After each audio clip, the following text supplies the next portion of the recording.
I'm Hannah with GM Parts Now, and today we're going to talk about your vehicle's VIN number. What is it, why is it important, and where can you find it? VIN stands for Vehicle Identification Number, and it's made up of 17 unique characters.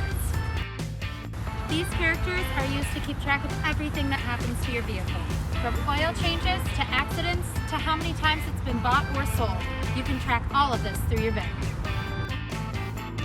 Whether you're buying a used vehicle, selling your current vehicle, or looking for a specific part for your vehicle, knowing your VIN is essential. Let's check out where to find it. The first place to look is in the driver's side door jamb.